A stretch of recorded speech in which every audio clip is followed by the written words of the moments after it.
Welcome to the Shir and Lecha Chelek Vav Lech Lecha Dalet.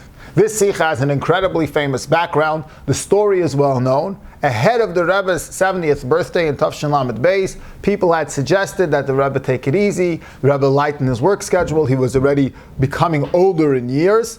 And the Rebbe enters the Farbrengen, and he says 5 sikhs on the Gemara. Amar Rabbi Lezer, Kol Adam La'amal Yulad, says Rabbi Lezer, quoting the pasuk in Iyov, that every person is born to toil. After the 5 sikhs, the Rebbe says a mimer, and after the mimer, the Rebbe speaks directly to the theme that he was asked and suggested to take it easy, and he's going to intensify his work, and he asks that 71 moistus be created. So we have almost a whole Farbrengen in this sikha. There's a second Farbrengen which is in this sikha, which is Yud Shvat Tafshin Chav Ches. The theme of that Farbrengen was the idea that on a yard site, Kol Amoloi Asher Omal, all the toil that a person toiled over their lifetime lifts up with them. And so again, we have multiple sikhs. I think it's 4 sikhs on this idea of what Amal means.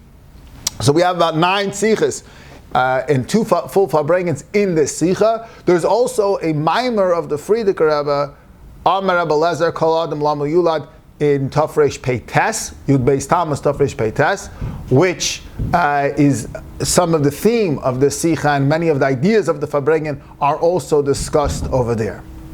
So we begin with the context in our parsha, an interesting medrash. And as we know, Avram Avinu was first in Ur Kasdim, and then the Eibishter tells him to go to, he goes with his father Terach, and first they go to Aram Naharaim. And Aram Naharaim is today in modern day Iraq. It's on the Tigris-Euphrates River. And when he comes over there, says the Medrash, he sees people that are oichlim, v'shoisim, upoichazim. He sees people in the Iraqi region are eating, they're drinking, and they're being merry. And he says, Halavai lo yahi chelki b'aretz hazos. He says, Halavai, that my portion not be in this land. The Eibishter tells Avram, Lech Lecha, and he travels northwards, says in Medrash, Kivan shegiya l'sulama shel Tzur, when he comes to the high point in Tzur and Tyre, which today is in lower Lebanon, so he's coming to the northern borders of Eretz Yisrael, he looks out and he sees people that are tilling the land, that are hoeing the land, that are working the land, and he asks Hashem, he says, Halavai sheyehei chelki b'aretz hazos. Halavai, that my portion be here in this land. And the Eibishter tells him, indeed, Lizaracha etein es haaretz hazos. To your descendants I will give this land. And we see right away the idea that Avraham Avinu wants and he desires a portion with those who are working the land. The idea of labor, the idea of working. The Rebbe, however, asks that it's understood why Avram Avinu wants to live in a society of labor, in a society where people don't just drink and be merry. But what does it have to do with the Eibishter's response, L'zaracha etein es haaretz hazos, to your descendants I will indeed give this land? Many years later, the Jewish people will receive the land. Why the fact that it's a land where the people were working, why does that make it an appropriate place for the Yidden to receive? And the fact that perhaps the land kind of contributes to the atmosphere is a very interesting idea, because ultimately we also know that the Canaanites, the Canaanim, were the most depraved, and there was a very, very lewd society, a very inappropriate society. So there was very negative things about the society. Yet, we see that there's something about the work that's done there that makes it an appropriate place for the Jewish people. What's the secret of labor? What's the secret of work? What's the secret of amal, of toil? And here we begin with this famous Gemara. Gemara in Sanhedrin, Tzadik Tes Amud Beis, Amar Rabbi Lezer, says Rabbi Lezer, Kol Adam L'Amal Nivra. Every person is created, la'amal, a person is created to toil. For toil is the reason that a person is created. And shenemar, like it says in Eoif, ki adam la'amal yulad. Eoif's friends, when they're talking to him, they say, ki adam la'amal yulad, a person is born to toil, and the pasuk continues, ubnei reshef yagbiu uf, and the spark of fire lifts up above. But ki adam la'amal yulad, the person is born to toil. Says Rabbi Lezer, what type of toil are we talking about? Eini yodeya, I do not know. Im la'amal peh nivra, is a person created for a toil of speech, a talking role? In la'amal melacha, or was a person created for amal, to toil in physical labor? So perhaps it's physical labor, just to work the land. Or perhaps it's a more labor of speech. Zakt Rabbi Lezer, Kishu Oimer, when it says in Mishlei. In Mishlei it says, there's a pasuk that says, Nefesh Amol Amlaloi. The Nefesh, the soul of the Amal, of the one who toils, Amlaloi, toils for him, labors for him, says, and the pasuk concludes, Ki Okaf Olav Piu, because his mouth forces him on. Akaf, his mouth forces him. So Zakt Rabbi Lezer, Kishuoimer Ki Akaf Olav Piu, that why is there the Amal? Because the mouth forces the Amal. Hava Oimer Lamal Penivra. Must be that the type of toil that a person is created for is a toil of speech. Says Rabbi Lezer, fine, we're talking about speech, but I still don't know what type of speech. Im la'amal Torah, is it a toil in Torah? Im la'amal sicha, or is it just a toil in talking? We'll discuss different expressions of talking, but perhaps in human speech, in human exploration, perhaps in academia, who knows what? So we have in Yeshua the pasuk that says, Lo yamush sefer HaTorah zabipicha. This sefer HaTorah should never be removed from your mouth. So what is your mouth? Your mouth is, when we talk about amal sicha, the amal akaf alav piu, the toil of the mouth. Well, we know that the mouth is never supposed to be removed from Torah. So Hava Omer Amal Torah Nivra. So Zak Rabbi Lezer, must be that a person is created for the amal, for the labor of Torah. So we have over here essentially four statements of Rabbi Lezer. First statement is everybody is created to toil. Second statement is perhaps the toil of labor. Rather, says Rabbi Lezer, it must be the toil of speech. The third statement. In speech itself, there is the toil of Torah.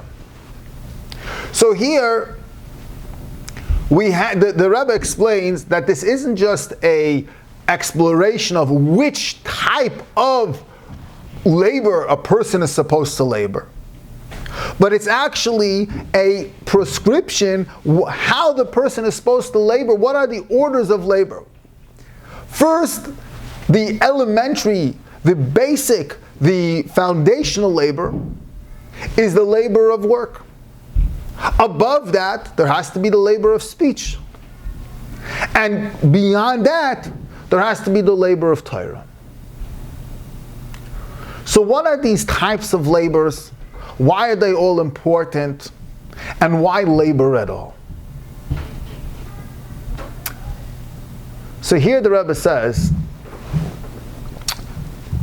to understand the different elements and dimensions of labor, and the fact that in our life we need to have all these different elements, these multiple elements of labor, we have to first understand, why must we labor at all?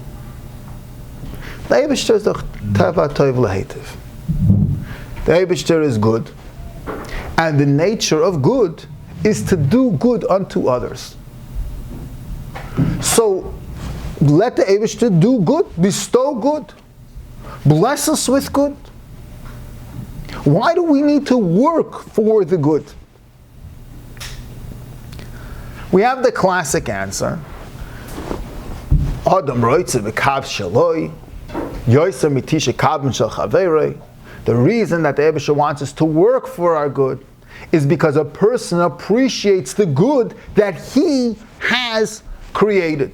The kav shaloi, the little bit, the one kav that the person himself produced, is greater to a person. He feels proud of it. He feels good about it, as opposed to being on the receiving end and getting 9 kavim from his friend. As a matter of fact, when a person receives, it's somewhat shameful. When a person's on the receiving end, it's undignified. It doesn't feel good. That's the classic answer. The Eibishter asks us to labor so that we should feel dignified, and we should feel great, and we should feel that we earned that which we are getting. However, that's true in the rules of nature. In other words, if a parent wants to make their child feel good, they should have the child labor for their reward, so that the child feels that they earned it. But we're not talking about a Eibishter that's confined, chas v'shalom, into the rules of nature. We're talking about an Eibishter that's beyond, that created the rules of nature. So the question is not why do we have to work. The question is, why did Hashem create it that we feel good only when we work? Hashem could have created it that we'll feel dignified, and we'll feel justified, and we'll feel honorable by being the recipients of His greatness, of His goodness, of His kindness. Why does the Eibishter create the world that we have a need to work?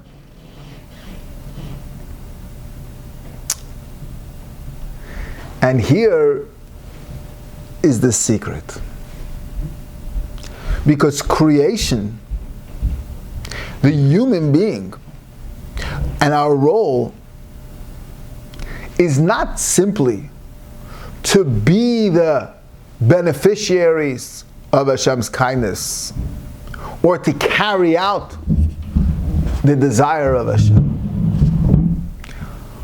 The greatest role we can play is actually being and becoming a partner in creation, is becoming a co-creator, is lifting ourselves above the human experience, and being a part creator, as if to say, identifying with, connecting with, becoming similar, and ultimately partnering. The Gemara says, "Shutif b'ma'aseh bereishis." A person can become a shutif. A person can become a partner to HaKadosh Baruch Hu b'ma'aseh bereishis. So, what is the ultimate good, and what is the ultimate purpose? The ultimate purpose is to create. So, the reason that we are created to toil, to labor, the purpose of creation is that we be, and the penultimate of creation is that we become co-creators. The labor, the reason we have to labor, is not just that so we should enjoy the benefits of our labor, is that so we actually are transformed and we actually become partners in creation. This is why there's labor at all. Now, with this paradigm, understanding that the entire purpose is to become partners in creation, so we can go through this Gemara and we can understand the different steps that there are in labor in creation. The first thing is, if we're going to be a partner in creation, if we're going to become a co-creator, being a creator means that we are dealing with and we are creating something which is far removed from us. The creator creates something far outside themselves. So the first step, the first idea in creation is amal melacha, is to actually labor in toil and work in the physical world, to transform the physical world, to work the earth, to work the very, very physical matter, that which is farthest from us. Like the Creator. That's the amal melacha. However, even when we work that which is farthest and most distant from us, and we perfect it, we haven't created it. We're not co-creators yet. Because we are still a part of the system itself. We are a part of creation itself. As a matter of fact, the animal can also work the earth. The animal does work the earth. In other words, working the earth, in a sense, is done within the earth itself, within its own sphere itself. How do we have an influence on earth and work the earth in a creative manner, in a manner which we introduce something new, something from outside the system? Well, says the Rebbe Lezer, Shematomer amal sicha. Perhaps it's through the labor of sicha, of speech. In other words, through the labor of being the human being. Through bringing humanity into the picture. In other words, not just laboring earth in an earthly way, in an animal-like way, but through introducing a human perspective, an objective perspective, an outside perspective, one that's able to think objectively, one that's able to bring in new ideas, new discoveries, that's able to uncover sciences and mathematics and all different types of discoveries. So in other words, now we're bringing in a human dimension to creation. We are actually affecting creation in a way that creation can't affect itself. Now we're more creator-like, because we've actually created something in the system. We've actually changed the system, affected the system from without, from above. Says Rebbe Lezer that that's not enough. To just be the human being, if the purpose is to become shutaf l'Hakadosh Baruch Hu, to become co-creators, just being a human, we've affected the system, a system which is far removed from us, and we've brought in a new idea. But we are still not creator.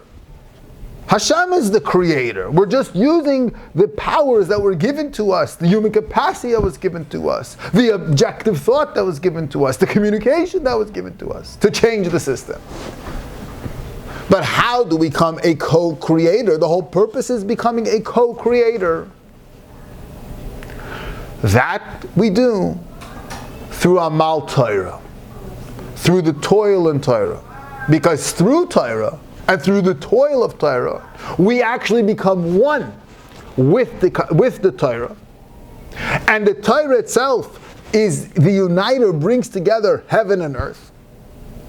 And we are now one with the Creator, so we're actually a shutaf with the Creator, and we have also brought together heaven and earth. So we need every dimension. We need to affect that which is furthest away from us, like the Creator.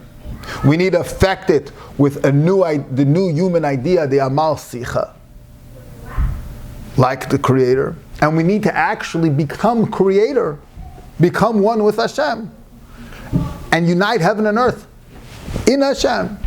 And that is done through Torah. So, Adam La'amal Yulad, a person was created to toil, and they toil in all three of these levels, in Amal Melacha, in Amal Sicha, and ultimately in Amal Torah.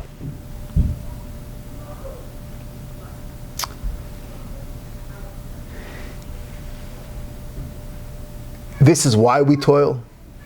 This is how we toil. And it's all because it's the purpose of toil, the purpose of labor, is to become co-creators. And the purpose of humanity is to become a shutaf l'Hakadosh Baruch Hu. And this is how we do it.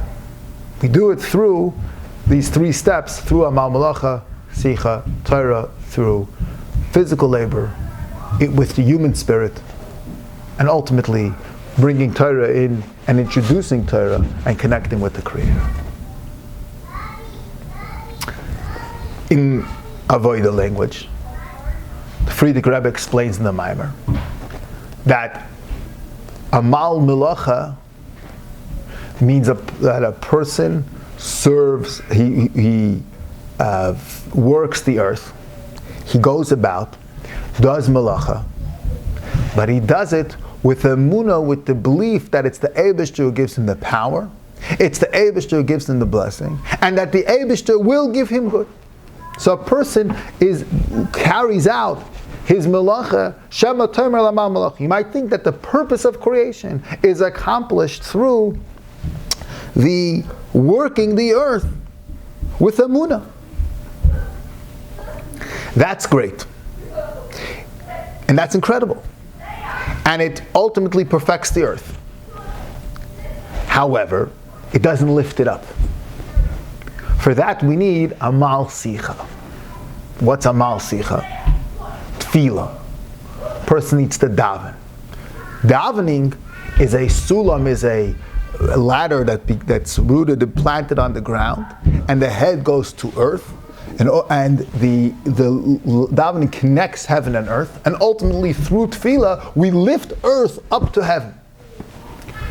So the second level, after we've worked with emunah, is then we have to daven, then we have to lift the earth that we've worked with, and we have to bring it heaven bound. And then davening itself has a limitation. How high can we reach through tefillah? We can reach as high. We are climbing the ladder. The created being is lifting up earth towards heaven as high as the created being can reach. But to truly transform and to truly go beyond existence, that requires Amal Torah. Torah is the infinity itself. Torah as it exists in earth is infinite. Torah is the presence of Hashem on earth. So the third level is we infuse Torah. And through the infusion of Torah, now we have not only perfected earth, lifted it up, but we've actually brought together heaven and earth. We've transcended the supernatural into the natural. The finite and the infinite have come together. The three dimensions of Amal Melacha, Amal Sicha, and Amal Torah in Avodah. Now that we understand why labor is important, and the underpinning of the Sicha, and these multiple Farbrengens, that we're not identifying which type of labor. We're actually giving an order in the labor. We're actually saying that there first has to be the perfection of earth, and then there has to be the human intervention, and then there has to be the godly intervention, which is Melacha Sicha Torah. Now we can go back to understanding why Avraham Avinu sees a land that's perfected, that's being worked, where there's melacha. He sees, and as a prerequisite for the Avraham Avinu, who introduces Torah, who begins the era of Torah, who begins the Jewish story. So the first step is that there has to be melacha. That the world itself, the system itself, has to perfect itself within itself. So Avraham Avinu, he sees a land where the people are working, and he sees a land that's perfecting itself. So Avraham Avinu then davens. He says, "Halavai yehi chelki b'aretz hazos." He prays and he says, "Halavai, this will be my place." But in other words, through prayer, he lifts up the land, and he brings it up to the next level. When he's responded to and he says, Abisha says, "I will indeed give this land to your descendants, and they will be able to transform it to Torah, through Torah." So the three steps that exist within the human being and within every experience exists also in the makeover of Eretz Yisrael. There's first the melacha of those who were there before the Jewish people are there. There's the prayer of Avraham Avinu that lifts it up, and there's the response of Hashem and the ability that Hashem gives us to actually transform Eretz Yisrael and to make it a land where we're able to influence and affect with Torah. So this beautiful Farbrengen, the Rabbi shares with us the mystery of why we must work.